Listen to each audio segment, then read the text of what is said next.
We're actually a little bit early today.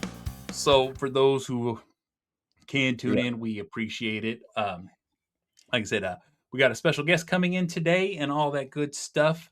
And this is their And time frame. oh yeah, and we actually too. Before we get into anything, we would like to Mhm. thank our podcast, new podcast members, people that Yeah. joined. You know, what I'm saying we lost the first Patreon, but now we got a new one. And for those who come back, we appreciate it. Thank you guys. You know, and being a part of the Patreon, actually get an opportunity to ask Nick a question. You ask that Mm. question, and it gets answered in this live stream. So you know, what I'm saying this Yeah. is your opportunity to pick his brain on questions that are appropriate for this show. Yeah. So, Mayonnaise, thank you very much. Sunny201288.im, thank you. Sydney Chan, 499626063, thank you very much. And then I Doug Celine, thank you very much. And yeah, thank you. Appreciate you. Without you guys, we couldn't do this. And thank you very much. Oh yes, Uh, thank you guys for joining. It yeah, it really helps us out and supports us in making this content and all that yeah. good It stuff. it keeps everything going, keeps the lights on. So we really appreciate it. And it's just fun getting to be able to talk to you guys and help people and having guests on and stuff like that. It makes it just all fun and worthwhile. And thank you for doing it. We appreciate you. Without you, we don't have much. So thank you. Questions? Oh yes, let's go right into the Okay. questions here. Okay. Let's see here. Why do some people feel their arms giving out first during the plank? Is it due to insufficient upper body strength? What methods can help improve this? Yeah, it's due to upper body strength all the way. So like your chest and your triceps will usually give out if they're not as strong as your abdomen is before your abdomen does, which it's okay. It's just going to take you a little while to build it up. So, like probably a couple days a week, um, start doing push-ups. Try to get as many as you can and do probably 4 sets to as many as you can. And if it ends up being 5, then it's 5. If it's 25, then it's 25. But if you're doing 25, you can probably hold a plank for a good long while. So get what you can. If you can't do a whole lot of push-ups yet, put your knees on the ground. This will, make it a little bit easier till you can handle it with your just on your feet. And then if you're starting to get to where it's easier and stuff like that, you can start putting your feet up onto like a couch or something to where it really levels you off and makes it a little bit more difficult. And then, of course, there's always other ways to have somebody put their hand on your back, stuff like that, to increase weight if you do not have access to weights. Dips between chairs or a couple poles, stuff like that. That will also greatly help your tricep strength and your upper body strength as well, which will help your plank quite a bit. So those two things will probably do quite a bit for that. Some tricep extensions. If you don't have any weights, just using like a dumbbell or a kettlebell or a couple gallons of milk. Use them empty milk containers and fill them full of water and do those. Those will work. You can do triceps and biceps with those. So there's many different things. There's so many different ways you can exercise without having to spend a lot of money on a gym membership or a lot of money on equipment. So if there's always a will, there's always a way. So that'll help improve your planks, and which will help improve your core stability and stuff like that. Uh, you mentioned before planking has similarities with meditation. When it becomes hard to hold, should I focus on my attention?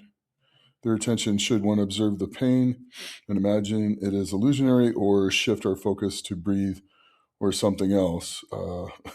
In reality, I can't shift my focus to breathing because it's too painful. The way to endure it is I tell myself it may hurt, but it won't kill me. I've done that more times than I can count. And as you're doing that, just keep your focus in like, hey, this is only going to last so long. I only have to hold this so long. I'm trying to reach my next goal, so long. If you hold it 5 seconds longer than you did the day before, that's a win. So don't necessarily get caught up in having to really get overcomplicated with where to put your mind during this. It's not going to be comfortable, and so focus as much as you can on the movement, and then put your brain out there. Like, look, I'm going to be fine. I just have to last this many more seconds. I do that quite a bit as I'm stretching my hips and stuff like that, because my hips don't like to move anymore, which is okay. But you make them move anyway. And so I'm like sitting there and go, it's just pain. It's temporary. It's not going to last. So I'm just going to sit here and hold here and relax through it. Even though it doesn't feel good, even though it's not fun, I'm just going to relax through it and accept it. And this is not going to kill me. It's not going to hurt me. It's not going to do anything else. It's just uncomfortable. And then I hit my time goal for that day, and I stand back up and move around and on to the next thing. So, I mean, there's so many different ways to do it. That's kind of how I look into it. Or just put my mind somewhere else, start like counting numbers, or, put your focus on like a song, or, some other type of meditation device and things like that. And just put your head somewhere else, and then you'll look up and it'll be another 10 seconds. And then you got maybe 10, 15 to go. And you just find ways to occupy your mind, even though it's not going to change the way it feels. It'll get your attention off of it. Time will feel like it passes faster, and then you'll be through and done and on to the next thing. So that's kind of my advice when it comes to that stuff. This seems to be the same on squat holds and hyperextensions. Yeah, yeah. It's just, you gotta understand what's uncomfortable and getting comfortable being uncomfortable. And that's kind of like the key to a lot of things in life. Is there's not a whole lot of things that are going to make you um, stand out or be elite or anything else if you're not willing to sacrifice a little bit and be comfortable being uncomfortable. It's just how it is. If you're going to achieve one, I've literally not met anyone at a world class elite level that doesn't understand that or go through that when they're doing things. And then some people excel far more than what their body is capable by willing to put their mind into that place, and just willing to deal with it, knowing they're going to make it through. And that's kind of how you have to have the mindset going into that. That's all. And then the benefits you get after that, where once everything's healed up and you're moving around, you're better and stronger than you were before. And you're mentally stronger than you were before. And that's also a big thing. Being mentally strong is a big, big issue. So, because so many people they get a little uncomfortable and they just toss in the towel. They just don't want to feel that way. Then they're like, you couldn't do this. It's like, whoa, whoa, whoa. The moment you get this, a little bit of discomfort, a little bit of whatever, you just stop. That's not going to ever get you to the upper echelon, of anything, athletically, mentally. If things get hard mentally, you can't just fold. You have to keep going forwards. And as you function and get used to that, you're going to do a whole lot more. It's, talking to some Navy SEALs, a lot of that training, or even some airborne Rangers, it sucks. But it's just dealing with it, because it's going to be a temporary thing. It's not going to stay that way 24 hours a day, 7 days a week, 12 months a year, every year till your life's over. It's not going to stay that way. The discomfort is temporary, but the lasting effects of getting through it are pretty permanent. You learn another way to approach life and how to get through things. You're like, yeah, this is not going to be fun, but you know what? I can do it because I've done stuff like this before. And it gives you a confidence that and a feeling of, wellness that, hey, I know I can make it through just about anything as long as I put my mind to it. And that's kind of how I get through some of the things that I've been through with injuries and some of the accidents and things like that is yeah, rehabbing this is not going to be fun, but but I know if I do it and I do it right, I'll be right back where I was and in no time and be just as strong and everything else and been right every time. So, just go into it knowing it's not going to be comfortable, but that's okay. It's okay. And you're going to be just fine. And just understand, yeah, the mind frame of this is not going to kill me. Yeah, you're right. It's not going to kill you. So deal with it. Break your next achievable goal, because you got to set goals that are achievable. So I mean, if you're struggling to get there and you beat it by 1 second the next day, that's it. That's you've done better that day. So it's just doing the better or staying level with where you were. And slow methodical gains over time will get you anywhere you want to go and anything you want to accomplish. It's just a methodology and just getting through it. So it's like that for studying. It's like that for anything. You can become an expert reading about something for 1 hour a day for 3 years straight. It's just sacrificing 1 hour a day for 3 years. And if you do that, you'll know just about as much as anybody on the planet on that subject, which is pretty impressive. So it's kind of like, yeah, it's not going to be fun, but I can do it, and you can do it. So do it. Yeah. No, it's achievable. And everything too. What you're laying out is everything and this is just coming from planks, and this is just from coming in Mm-hmm. from focus and meditation on what you're doing, and just Mm-hmm. understanding that like that suffer translates into everything else in life. Because if a plank is the hardest thing you've done for the day, the rest of That's the a great day day. is going to be smooth. You know what Yeah, I'm that's saying? that's that's a Yeah, fantastic day. yeah, It exactly. really You, is. you know, you're doing a lot more than the average person. And just like how Mm-hmm. Nick said, and like the way you can push this towards everything is something that can translate and transcend your life in the way Yeah. you want it to be when you focus on you. Mm-hmm. Yeah. The inward focus on getting better. Yeah. Hmm. Yeah. That's it. You know what I'm saying? There's a lot of crazy things out there in the world. And a lot of times people just, you know, they don't understand that, a simple different perspective can absolutely change the way you see Oh. everything. Oh yeah. And there's a lot of that. And Yeah. yeah, it's sometimes it's looking through eyes of other people and hearing their points of view on things and ways you haven't considered something, and you're like, okay. And some things will automatically make more sense, and other things will just kind of give you an idea of where they're coming from. You might not necessarily agree with it, but you'll have a better understanding of how they're functioning and Mhm. what their thought process is like going through that. And training's a lot like that. I mean, there's things where I completely understand some of the thought processes and philosophies of going through like bodybuilding or some of the powerlifting stuff and even strongman. These are things that will not be successful for me, but I can understand how and why they're successful for other people, Mhm. which allows you to pull off things from their training and their philosophy and stuff like that that might work for you and might help you get better, and leave the stuff that's not going to work for you in the bag.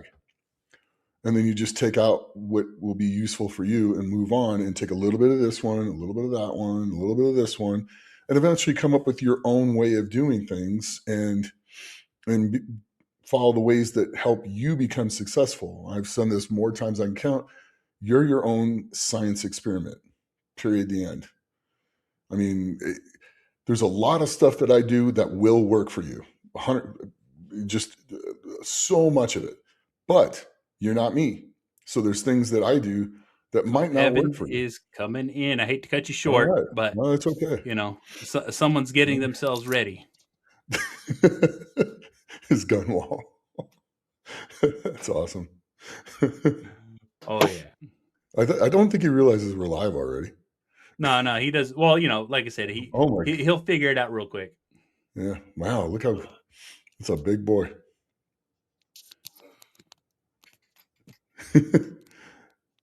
Evan, you there? Can you hear us? Yeah, I can hear you guys. We're already live. All right, there we go. Yeah. What's going on here, man? I can. You guys hear me? Yeah. Yes, Oh, yeah. we hear you. Yeah. Coming in loud and clear. Sweet. You got some big things going on. It's Congratulations, all right. man. Dude, you got engaged. Thank you very much. Congratulations. Congratulations. Man, that's awesome. Thank you. It was a long time coming. Yeah, how'd that go? Tell me all about it. It went really good. We went to our gym owner. Mm-hmm. He has a really nice house right on the side of the river. It overlooks the Grand Ole Opry, Mm-hmm. so it's a beautiful skyline. And thought it would be nice to ask to pop the question in front of all of our friends with that beautiful backdrop. And that's what happened. Oh, that's awesome. Congratulations. I'm very happy for Thank you. It's kind of maddening going and picking out a ring, isn't it?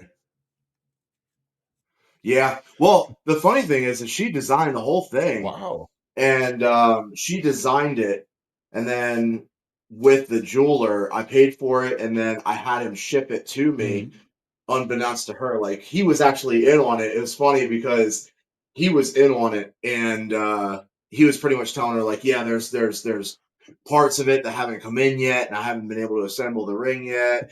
Just giving her the runaround, so that way she thinks that I don't have it, Right. and it works like a There you charm. go. Yeah. That's awesome. Smart.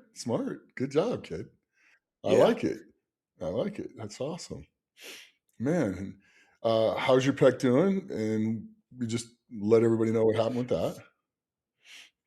Pec's doing really good. I don't know if you can see this or not, but it's healing up quite nicely. Yeah. Got a little. Yeah. It's not So that bad. this week I was able to overhead press 135 strict press on a barbell. Okay. So that's nice. Yeah. Back to deadlifting. This week I hit 275 for 9 sets of 10. That was awful. So, But yeah, I'm slowly working my way back up. Slowly working my way back into things. I think by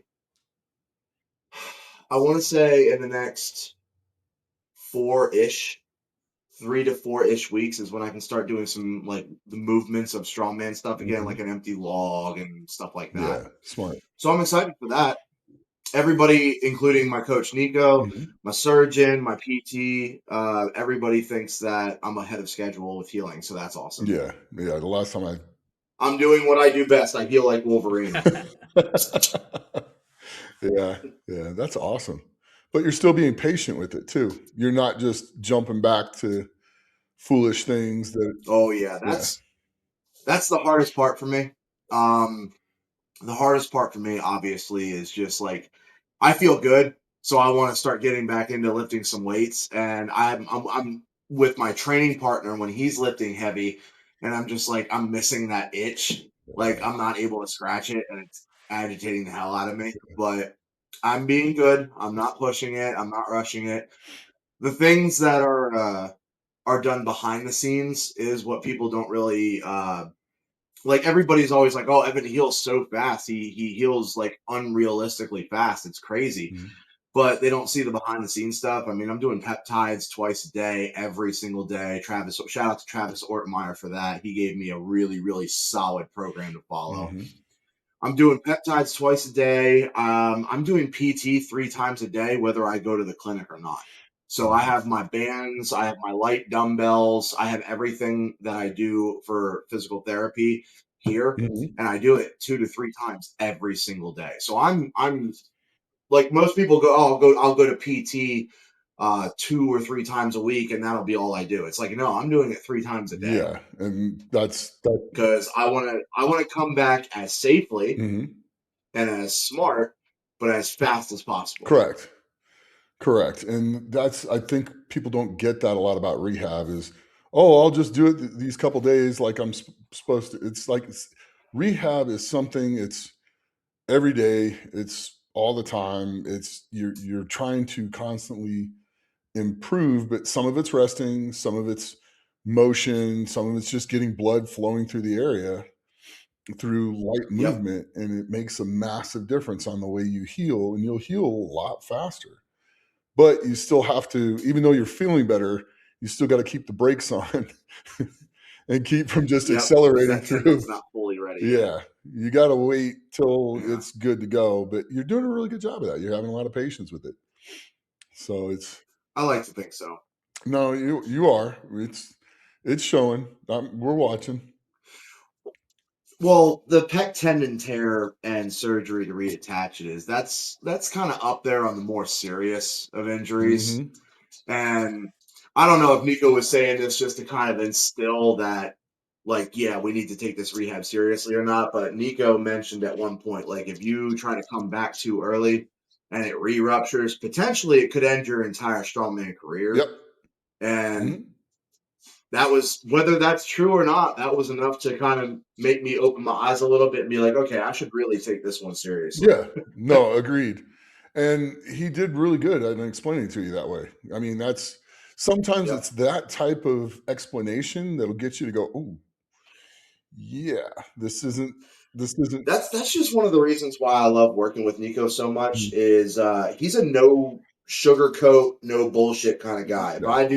If I do something really well in the gym, he'll give me my flowers and he'll praise me. But if I at any point do something stupid or I make a mistake, he's not going to be afraid to be like, dude, what the fuck are you doing? We talked about this. You're not supposed to be doing dumb shit like that. Right. So, and I think that I need a coach in my face a little bit like You that. do. I thrive off of that. You do. So, I like to think that I'm somebody who operates well under pressure. Mm-hmm. So, having that pressure put on me Mm-hmm. makes me perform better and keeps my mind No, straight. I'll agree with that.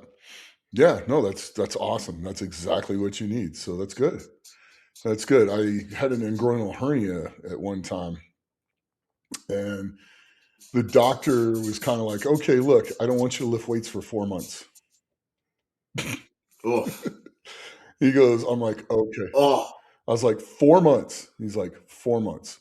He goes, here's the problem. I'm like, okay. He's like, where I'm doing this surgery, a lot of the nerves to your unit, penis, are run right along that area. And it's the same color as the scar tissue. So if I have to fix this, there's a 50-50 chance I'll hit one of the nerves and you won't feel half your unit anymore. oh, dude, that I nah, kill I me. took that rehab extremely serious, and I bet you fucking did. well, and the funny thing is when I went back to the gym, he's like, I want you to lift light, and the moment you feel it, I want you to leave. I'm like, okay, Yeah, got it. So I go back to the gym at 4 months. He just happens to be at the gym that day. Dr. Yee. of course he Dr. does. Yee, yeah. And I'm like, hey, what are you doing here? He's like, I don't know, just came to work out at Gold's today because it was the Gold's at Lake Mead in Buffalo, which is now EOS. But back in the day, I'm like, okay, cool. So I go and I start warming up, and then I end up squatting like 500 for 2 sets of 10. He's like, I told you to go light. I go, I just did 2 sets of 10. That was light. He's just like shaking his head. And then I went and did a couple more exercises, but I didn't feel anything. It didn't bother me at all. Right. Well, then I went to the leg press, and I put about 6 plates on each side just to see what it would feel like. And I started bringing it down, and I felt this abdominal pressure. I racked it, just picked up, and he's like, what you doing? I go, going home. He's like, you're going home? I'm like, you told me if I feel it to leave. Well, I'm going home. I got on the leg press, started bringing it down, stopped it, racked it right where it was at, didn't bring it down any lower, and didn't push it up. Unloaded the machine, and now I'm going home. He's like, okay, well, I feel better about this. I'm like, good, me too. Well, yeah. I mean, he's got to be like, okay, well, he is actually listening to me this time. Right.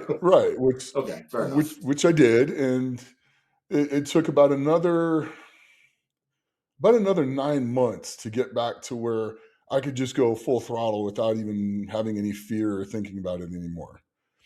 And Yeah, then once I got to that point, then I really started turning the screws back up on my training, and I yeah, knew everything was going to be fine. Bench press was kind of interesting because you have to put your feet back and lean back, and that puts a lot of stress on that area of your abdomen. And the first couple times I was yeah. benching, I would say yeah, so. I was like, ooh, I got to be careful with this for a while. So It's rehab. It's one of those things where if you're smart with it, you're going to come back stronger than you were before. Your body's going to get a little bit of a rest as Yep. well. So your body's going to come back just as strong, if not stronger than it was before, because you're just going to be a little fresher. That's all. Yeah. So you're doing a good job, Yeah. kid. I like it. I'm I get to trying. call you I'm trying to do that whole growing up thing that everybody keeps telling me to do. Well, whether you like it or not, it ends up happening because I didn't think I was ever going to grow up all the way, and still kind of not, but I'm getting there. I do things a little smarter than I used to, so it's Yeah. good. Fair enough. Yeah, once you get the experience enough, you're like, mm-mm. Yep, Yep. you guys go ahead and do that. I'll be over here watching, and then they're like, oh, and you're like, yeah, that's why I didn't want to do that. So, but it's good Yep. stuff. Well, I was just having that conversation not too long ago with somebody. Long story short, I think it was not this year, but last year Mhm. at World's Strongest Man. Mhm. You know how they come up to you with cameras all the time, just on the spot interviews about random Oh shit. yeah. And they said the context of this one was, so Evan, a lot of people making their World's Strongest Man debut this year. How do you feel as being one of the veteran athletes being here for 6 years in a row? And that just fucking hit me like a truck. I was just like, when did I become one of the veteran athletes? Yeah, exactly. Exactly. That shit sneaks up on you. I did not see that coming. Yeah, I know. It's kind of nuts. You don't realize it. Like by the time I got to like my fifth or sixth one, I was experiencing the same things, except for I was like 47. I was just like, at 41, you're kind of a rookie coming into the thing, and you're like, okay, I'm an old rookie. Here we go. So yeah, Yep. I know what it feels like. I get it. It's a funny feeling though, isn't it? It's wild.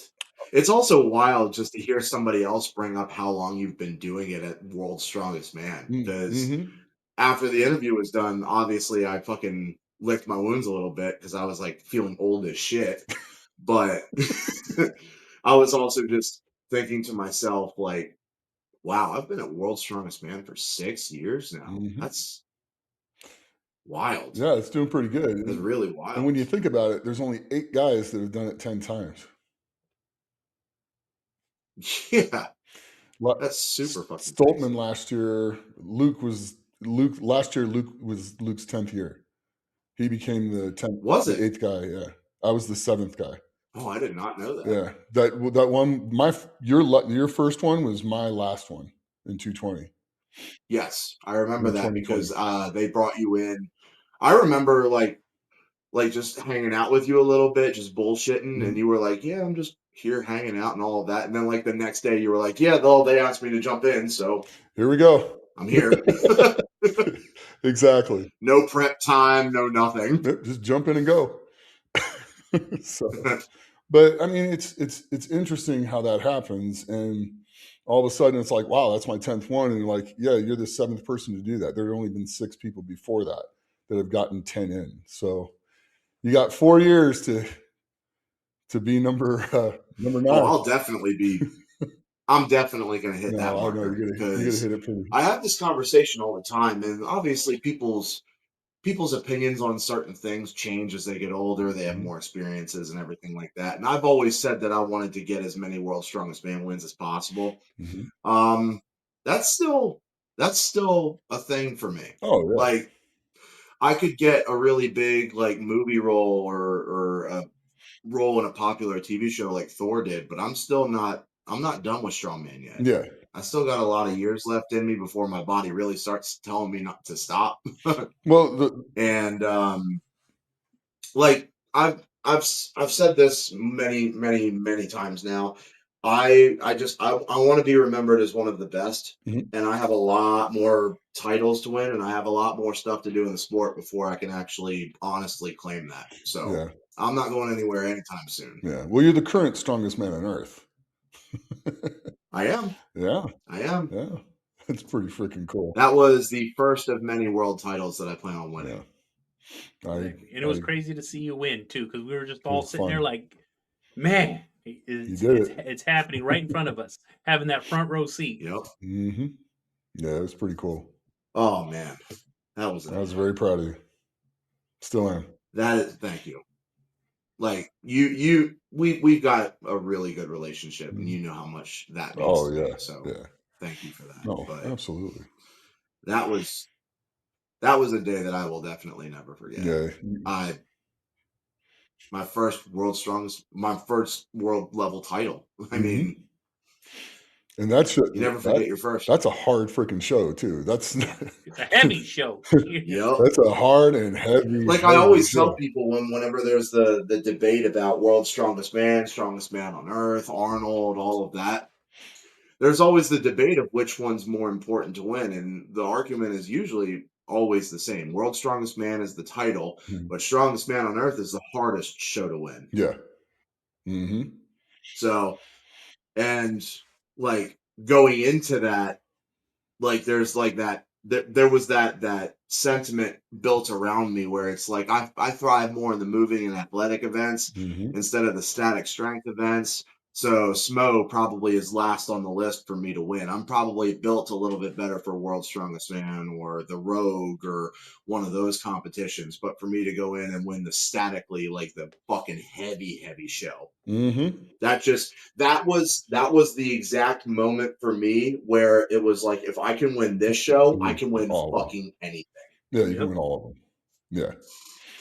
And Well, Nick's always had the belief in you. You know, it's something that he says all the time. He's like, Evan is there. He just needs a few little details to shine himself up, and then bam, it's gonna fucking happen, and we're gonna see it. Mm-hmm. Yep. And I think that back at Strongest Man on Earth is only the beginning, because that was the first real competition where I had my awesome gym set up at Gym 5. That's where I had Kate backstage. I had my now fiance backstage. I had my new coach backstage with me. Like Nathan Payton was backstage. Like everything was just falling into place, and everything that I needed, like, to perform at my absolute best was with me. So I think that once I'm back to full health and full recovery and I'm back to competing, I think we're going to see a new player in the game as far as who's the most dominant in strongman. Right now it's a toss up between Hooper and Tom Stoltman and Thor, and I'm looking to add my name to that list when I'm back to full health. Oh, yeah, for sure. It's gonna be fun to watch. It's gonna be kind of Yeah, it interesting is. because you're also developing a short memory, which is pretty cool. Because what was the worst event you had at Schmo? Probably the Stones. Yeah. Okay, I would say probably the Stones, just because they were so fucking slippery. right. But did you like mentally lose it after that, or did you come back and attack the next event and get through it? No, I did not. I You came had back and attacked the next you event. had a short memory, and that's the thing you've been lacking. Yep. That's one of the major things you've been Well, lacking. I'm going to give credit where credit is due. One thing, and this just goes back to what I was saying earlier about Nico, how he's like, he is a presence and a mindset that I need to help perform to the fullest of my ability. Yep. Because before both competition days, the night before, he came to my hotel room and we sat in the little living space area of the hotel room, and we literally created a game plan for every single event. Like every single event, we knew what I needed to hit, what I needed to make up points on, what I needed to kind of pull the reins back a little bit on, and then what I needed to just fucking go for. Right. So going into the events with that mindset of like what I need to hit and when was very beneficial to me. Very. Yeah. And it showed. And it was Yeah. brilliant the way it worked. So, Oh yeah, it couldn't have worked out better. no, it was good. And I would have gone into day 2 at first place if the stones weren't slippery, but it's conversation for another day. yeah, but going in, it doesn't matter how you go into day 2. It matters where you finish at the end of day 2. That is very true. That is very And true. The you, only thing that matters is me and Andrea were able to lug that 47-pound trophy through the airport. correct. I still can't get over that. I'm so happy that Lucas Hatton, who got second, I'm so happy that he was like, let's raise our trophies up with one arm. And I just remember in my head going, I don't fucking want to. I'm so tired. First and second of all, this trophy's heavy as shit. So I don't know if I'm going to be able to lift it up over my head with one arm. Well, But we did it for the photo op, and it's a great picture. I love the picture. I'm glad that we did it, but I just remember afterwards, I was like, fuck, that was a heavy trophy. I cannot wait to see you compare that one to the one at the Arnold. Because both of those How things heavy is the one at the Arnold comparatively? pretty close. They're both like Damn. obnoxiously heavy. Well, yeah, because the Arnold trophy's bronze, isn't it? Yeah. Oh, it's Yeah. yeah. Well, I look forward to winning my first Arnold because I think having a Louis Cyr trophy would be pretty cool. Yeah, it would. It'd be very cool. It'd be very special. But Jesus Christ. Well, it's also the Arnold's not going to be fucking 8 events. No. And the heaviest events in the world. So Yeah. I might have a little bit more energy after the comp's over. Yeah, you'll probably be able to pick that one up over your head, I think. Yeah. After the show's over. That's awesome. That's totally awesome. So how's shooting going? Shooting is going good. I'm finally back to being able to hold my weapons because obviously because of surgery and rehab. You weren't shooting left-handed? I remember once, I think I was 5 weeks, maybe 5 weeks post-surgery, I went to the gun range. I was having a rough day, a lot of stuff on my mind. I just wanted to blow off some steam. I wasn't going for any kind of tactical training, transitions, any of that. I just wanted to blow off some steam. And I could barely hold my arm up to stabilize my pistol. Mm-hmm. And I knew that the rifle was going to be worse. So after like maybe 20 minutes of trying, I just gave up and I was just like, I just packed it up and went home because I knew I wasn't ready for it yet. But I'm able to shoot now. Right. So that's nice. Yeah. I've still got my duty staccato P and my Daniel Defense Mark 18 is my weapon of choice. I recently got that engraved. It's got a little T-Rex skull on it now, so that's pretty cool. Nice. That's awesome. Oh, and then I have a lot of fun with my M16 with the 203 grenade launcher on it. That one's probably my favorite fun gun. That shit is so, because whenever I take that to the range, they see me pull out a fucking 22-inch fucking M16 with a grenade launcher on it. I get a lot of looks from the random casual people that go in there just for fun or like vacationers. You think? And then I put this in it. Yeah. And then it's funny because I'll always catch the guys working at the RSOs that are working the range. I'll always catch them laughing once I pull the 100-round drum out because they know what's coming. Yeah. Oh God, that's hilarious. That's fun. But you gonna go to SHOT Show this year? I might actually. I'm not doing anything around the Arnold time. When is SHOT Show this year? It's like the 3rd week of January. It's like January 18th. I might go, honestly. Yeah, I might go check it out. Yeah, I think you should do that because I'll be there. Well, that's a good point. Wouldn't be interested in getting the SHOT Show flu, but yeah, you'll be fine.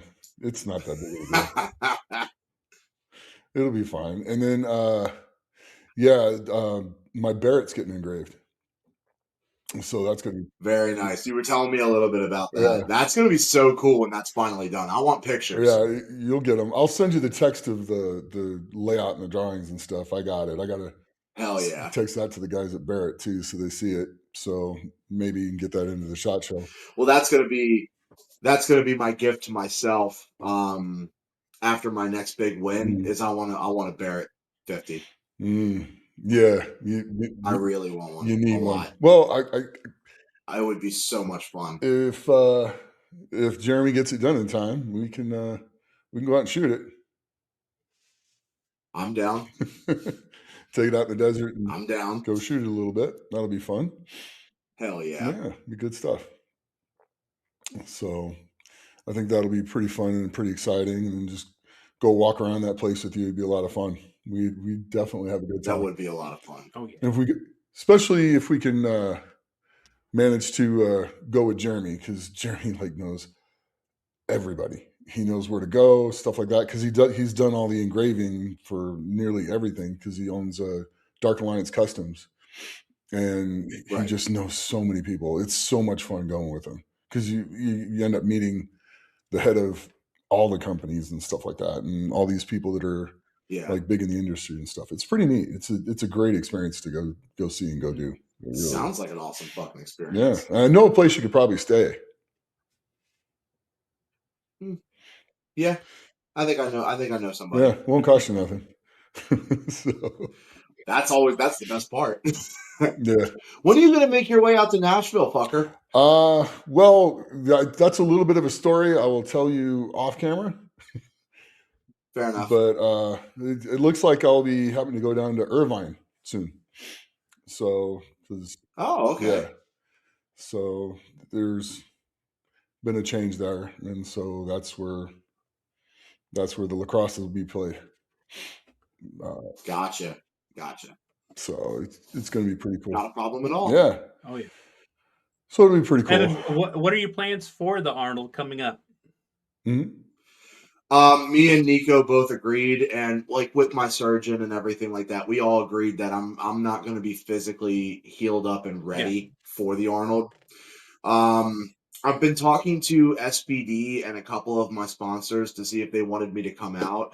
I would like my travel and hotel to be taken care of if I'm going to make the trip out there. Otherwise, I can stay here and just train clients and make money. Mm-hmm. Especially if I'm not competing. I brought up the idea of doing the animal cage because Nico wanted to finally deadlift 1,000 pounds in the animal cage. Yeah. Or I think that's what he's going for. And I was like, I'll come do it with you if I'm healed fast enough. And then I remember Nico messaged my surgeon, and he gave him a long paragraph and like a couple of paragraphs about how cool it would be, awesome opportunity. He thinks I'll be physically ready. What do you think? And then the surgeon just responded back, hard no. Hard no. That's it. Are you nuts? Hard no. Are you nuts? Yeah. Like, so I was just like, fuck. It's all right. It's okay. The goal. But yeah, as far as my plans for the Arnold, at this exact moment right now, I don't have plans to be there. That's good. Well, let's take a little bit of a pivot. One of the things that we like to do on the podcast is we actually cover movies that we have just recently seen and also TV shows. So you being the guest, is there anything that you've seen recently that's caught your eye you want to give a rating on this podcast for? Okay, so this is coming from somebody who is a huge fan of the Predator franchise. I fucking love the Predator movies. Yeah. I like Predator 1 and 2. I thought Predators was good. Yeah. I thought the Predator never should have been made. Okay. It was that bad. I haven't seen Killer of Killers yet on Hulu, but I'm going to. Yeah.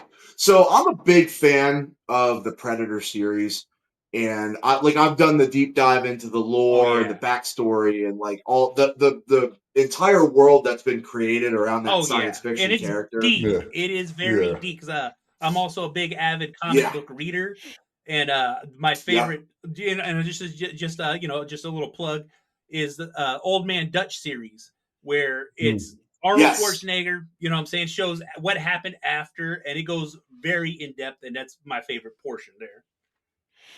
Right. Okay. So, with all of that being said, I thought that the new Predator Badlands, I thought it was a good movie. Okay. It was easy to watch. Yeah. It was full of action. It was easy to follow. This is the part that might be controversial. It was a terrible Predator movie. Hey. It was a good movie for entertainment value, but as a Predator movie, it was fucking terrible. And that's a statement that's not controversial in my opinion because it was a great movie. And the reason I know it was a great movie because I took my wife to go watch it with me, and she absolutely hates any movie that I want to go see. But so I get one, she gets one. She watched it, and when we walked out, she's like, "I really like that." I'm like, "Oh man, they were really appealing to everybody." Yeah. Yep. Andrea said the exact same thing. She's never seen any of the other Predator movies. And I was like, this is a science fiction movie that I really want to go see. It's a long fucking sequel, whatever. And she was like, all right, I'll come with you. You want to see it, so I'll come with. She watched it. She actually liked it too. And it's funny because I swear to God, multiple times throughout me watching the movie, something would happen on screen and I would look at her and go, this is such a fucking Disney movie. That's funny. This is such a Disney movie. It was like a buddy cop movie. Exactly what it was. It was a buddy cop movie. You know what I'm saying? You had the serious, and you know what I'm saying? You had Danny Glover, Martin Riggs, and that's just what it was. Mm-hmm. Yeah. Yeah, kind of like Tron, Ares. Great standalone movie if you didn't see the rest of Tron. Yeah. If you saw the first two Tron movies, you're like, what the hell's this? You know, okay. You know, but standalone by itself, it was actually a pretty good movie. It really was. The things that they did with it, with the AI and being able to just make the programs into people and make the tanks and all the other the cycles and all the other things from the computer world and make them in the reality, and then but they only had like 29 minutes that they could survive, and they were looking for the permanent code. And they really stretched it 29 minutes. Yeah, they can stretch it. Okay. But so it's kind of the premise of the movie, which is what I just told you, but had really no real tie-in other than a little bit where Ares ended up going into the first like Tron computer and talking with, you know, the Flint, like the Flint program that's in there. He ended up talking to what is, you know, Flint, and getting the thing from him. But other than that, there wasn't a whole lot of ties to the last two movies, you know, other than the newspaper article, which was kind of disappointing. But it was a good standalone film. If I had never seen the other two movies and watched that, I would have liked it. So I agree with that too, because it was a great movie. But if you've never seen the other two, it's good just on its own. Yeah. And you know, Jared Leto gets a lot of shit, but you know, I think he did extremely well. Yeah. Well, Jared Leto's an interesting choice considering the last two very well-known roles that he had, being Joker and Morbius. Yeah.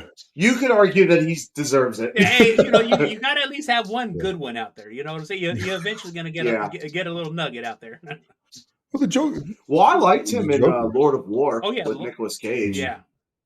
I liked him in that movie. He did a good job.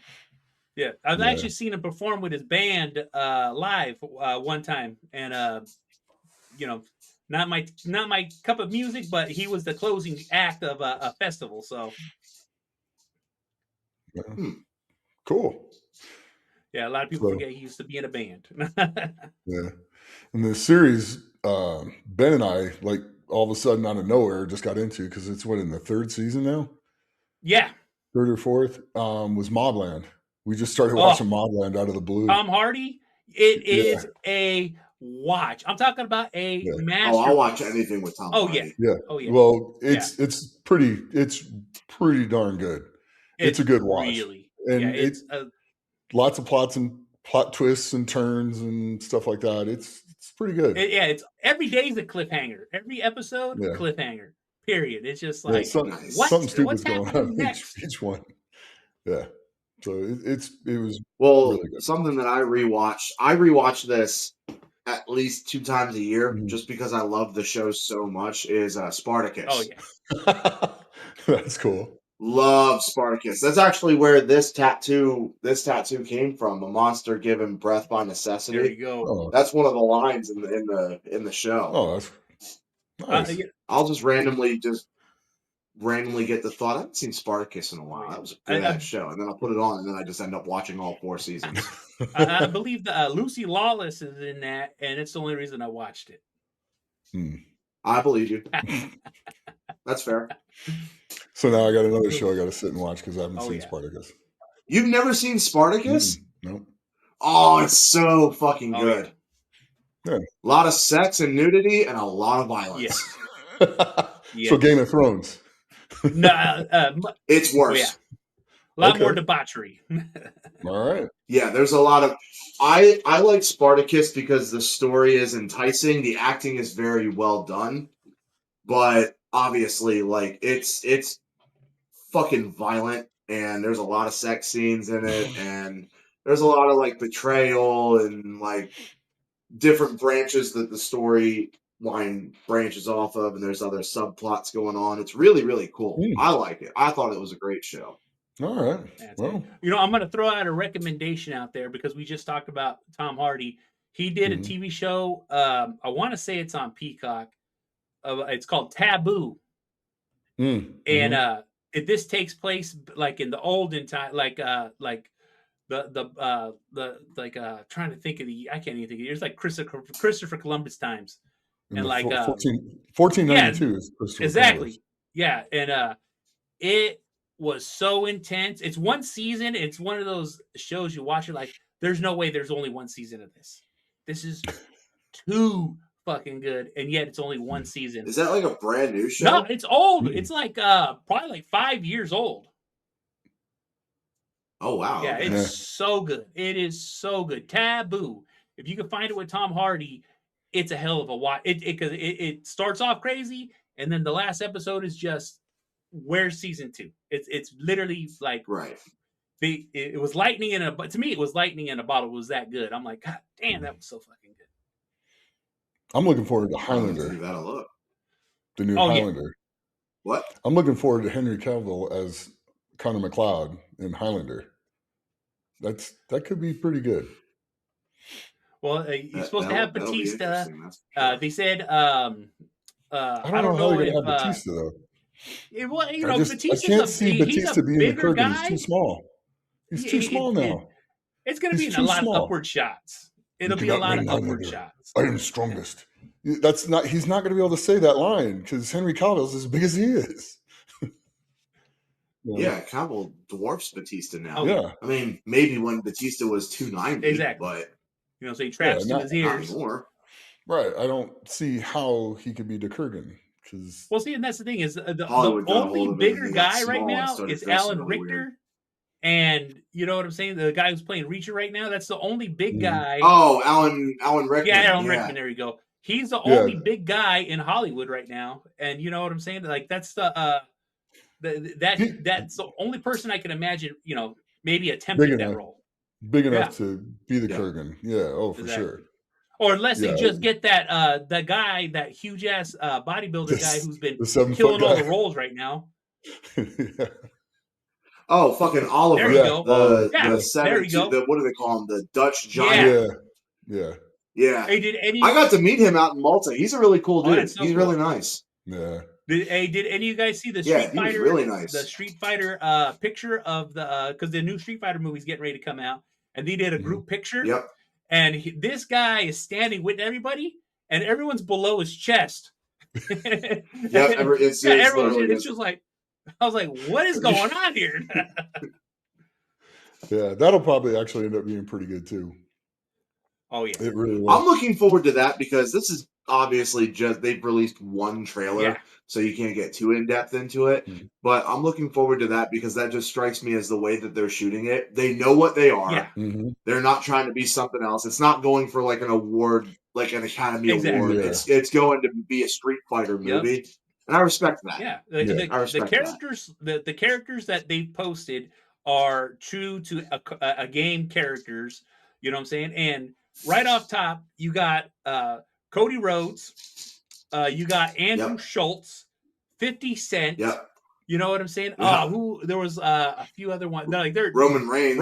Yeah, they got and not even Roman Reigns, but they also have fucking Aquaman himself, fucking Oh, Jason Momoa. Jason Right, Momoa. yeah. There we go. You know what I'm saying? So I'm all in because just like he said, it's not portraying anything else but what it's supposed to be. At least that's the way it looks. Which is kind of nice for a change. Yeah, it's big. Yeah. I want really less is. reality and more movie. You know what I'm saying? Yeah. 2 seconds. I'm gonna close this door. All right. Okay. There we go. That's better. There we go. But like I said, it's claiming that it looks like it's gonna be. We hopefully this is a new trend of like actual movies and not fucking like I need all this propaganda shit. I just want something that I can get lost in. Right. Oh, that's the this is gonna piss me off. I want to go see movies and be entertained and be taken out of the propaganda bullshit for a while. And a perfect example of this is the show The Boys. Yeah. Yeah. Loved that fucking show. Oh yeah. I was so into that fucking show. I was an avid fan. Every single the day it comes out, I'm watching that fucking episode.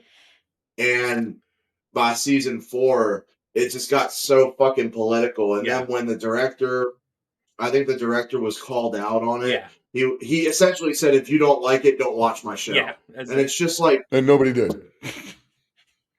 And then you saw the ratings went from like, the ratings were literally, it was like a 94 on Rotten Tomatoes. It went all the way down to like 62. Kind of like because everybody downvoted it because you're shitting on your audience. They're saying, hey, can you not make this so fucking political? Exactly. We like the show and we want to keep watching it, but what you're doing to it kind of sucks. And he pretty much told everybody to go fuck themselves, watch something else. And that's what they fucking did. That's exactly what they did. And I've been talking about The Boys. Kind of like The Witcher. Same thing. Oh, yeah. Yeah, they screwed Henry Cavill big on that. I did watch the last season of The Witcher. It's good, but it's not as good as it would have been. Right. You know what I'm saying? Yeah. It would have been 10 times more enjoyable if it would have been Henry Cavill, really, because that's what I love about when he takes a role.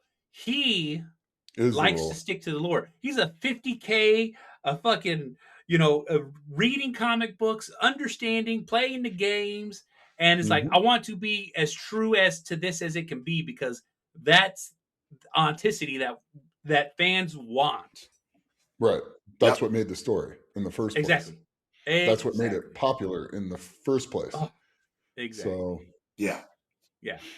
But, no, I agree.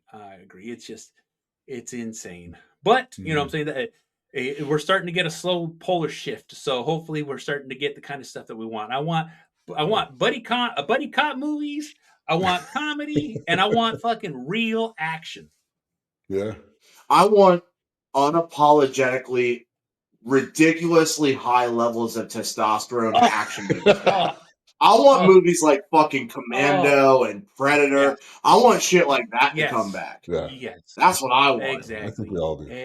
I agree. Where men get to be men. Exactly. Yeah. I want the NFL to have defensive hitting again. I want the Raiders to do better. All right? That's what I want. I'll take your word on that. I'll take it a step further. I think that we should allow football players and anybody playing professional sports, especially contact sports, if they're going to get paid millions of dollars, I want to juice them to the gills. I agree with that statement. Well, but aren't you concerned that they're going to die at 50? They're going to die a fucking $500 million richer than I am, and they're playing a fucking game for a living. Yeah, juice them into their fucking eyeballs for all I care. I want to see a 390. I don't even like football, but I'll start watching it if they start doing that. Bring Jose Canseco. I just want to see those fucking hits. I want to see somebody get 1997 WCW Goldberg speared. Yeah. When I'm watching football. That's what I want to see. Someone cut in half. The thing is those with fantasy football and the gambling and everything else, it kind of like softened they use the concussions and the protocol and stuff like that. Oh yeah. The reason why there's free agency and they make so much money is because the previous age of an NFL football player, their life expectancy was like 53 years. And so when Right. they get done playing football, their body's kind of broken. They can't do much of anything. So the goal was to get them to where they would make enough money where they didn't have to do anything for the rest of their life, where they've been making that money Yep. for a long, long time. And the problem is they weren't, a large percentage of them weren't really smart with the money, and they didn't save it. They didn't invest it in the health insurance or any of the things they need to do to take care of themselves. And then the NFL didn't take care of them either. So that's kind of the problem. But the sport needs to get back to what the sport made the sport popular in the first place. Yes, Is 100%. there's never going to be another like Lyle Alzado. There's never going to be another Matt Millen or Jack Lambert or Dick Butkus. Yep. You know, or so many other like Ronnie Lott, you know, guys that would just John Lynch, the general manager of the 49ers. There's never going to be another one of those players that were just intimidating you. Okay, go ahead, go up for the ball.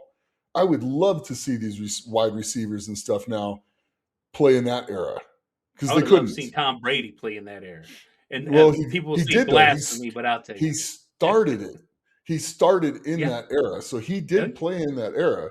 A little And bit. he got his But knee he was riding the back bench, and then it slowly phased out right as he got in. Well, it phased out when he hurt his knee. Mhm. So he had a couple 4 or 5 years with it at the old school way, and then he got his knee taken out on a sack, and they started making the rules where you couldn't hit the quarterbacks anymore. And then, but I think with FanDuel and all the fantasy football leagues that only care about the offensive numbers, they just have kind of ruined the game the way the old game used to be. It's sad. You kind of miss it. Yeah. I really do. Well, it's something else that always like around. It's along those lines that always kind of pisses me off is when people have the LeBron James versus Michael Jordan debate. Oh yeah, there's no debate. It's just like I watched basketball when I was younger. I watched Michael Jordan. Mm-hmm. I watched Michael Jordan. Honestly, when Michael Jordan left, I stopped watching basketball. Mm-hmm. But you can't compare the two. One, because Jordan and his fucking rings. Yeah. A, Mm-hmm. but B, the time periods that they played in completely fucking different. Completely. They were playing fucking street ball back in the day. That shit was contact sport. Oh, yes. Nowadays, LeBron fucking falls over and calls a foul every time someone fucking sees him. And looks for the call. Yeah. Yeah. Yeah. Turns around and is like just begging for the call. You can't compare the two. No, you just can't. Jordan just sliced through everybody. I think the Pistons used to try to like kill him. I swear to God, the Pistons would just do anything they could possibly to stop him. And he'd still go right through him and score anyway. He'd drop 50, 60 on him. So it's kind of like until you can do that, when they're not getting penalties all over the place and they're not getting fouls and they're just man up and play, you know, which he hasn't done. And he hasn't had to do. Well, there's that saying where like LeBron can go to a team and he can play well with a bad team. Yeah. Right. If Jordan goes to a team, he's going to make that entire team good. Exactly. Yeah. Agreed. Exactly. Agreed. Yeah. To me, it's a no-brainer. Exactly. But there's a lot of people. Jordan just had that lawsuit actually get pushed to a settlement with F1. So it lets you know that he's taken his mentality into F1, sued F1, and then F1 was forced into a settlement because they were trying, you know, like one thing that they were saying is F1 owns all these tracks. They're making all this money. No, I think it was. I thought it was. It might have. I think it's like one of those lower levels of F1. It's not F1, but it's like one of. I think it's NASCAR. It might be NASCAR. I just know it was one of the racing companies that he's with. So with the racing company he's with, they were forced into a settlement, and so it's all undisclosed on what he's going to get or what's going to happen. So I'm assuming he's about to make a lot more money and win a lot more. Exactly. But well, Evan, man, thanks for coming on, and we appreciate it. You know what I'm saying? And before we get out of here, actually, Nick, he has a few things he likes to tell the people, and then we'll. Also, too, please share where people can get a hold of you, coaching, your information, the places you're going to be, you know what I'm saying? Let the people know, and I'll put that all in the notes below. Yeah, absolutely. Well, first of all, thank you very much for having me. Okay. I have my own website that is live now. I'm selling like T-Rex merch. I got football jerseys, hats. I've got a couple of different shirts on there. Backpacks. That's definitely been stickers. coming through and helping out a lot. As I'm dealing with recovery, it's helping pay for PT sessions and stuff like that. So every little bit helps. That is TRexKingdom.com, all of my official merch. Follow me on Instagram, Evan_T-Rex_Strongman. I also have a YouTube channel and a podcast of my very own, which I'd like to have both of you guys on as a guest one time. Oh, absolutely. Oh, yes. It is the Primal Perspectives podcast. We're on YouTube and Spotify. And other than that, I'll be making the rounds this year in Strongman too. So I'll be doing a little bit of traveling, doing some guest appearance work, all kinds of fun stuff like that. So more to come update-wise with that. But yeah, other than that, thank you very much for having me, and I look forward to being your next World's Strongest Man in May. Oh, yeah. And by the way, just so that everybody knows, I took Evan into his first mosh pit. That is very true. That is very true. Mud shovel! Play mud shovel! I'll never forget that. So anyway, I'm just so happy, so proud of you, and just love to see the things that you're doing, and just enjoy this journey with you. And it's fun to be your friend. So anyway, couldn't have asked for a better friend, brother. I love you very much. I love you too. Thanks for coming on. And for everybody at home, be good to one another and train hard, train smart, and be the best you can be. Until next time, like, share, and subscribe, and we'll see you soon.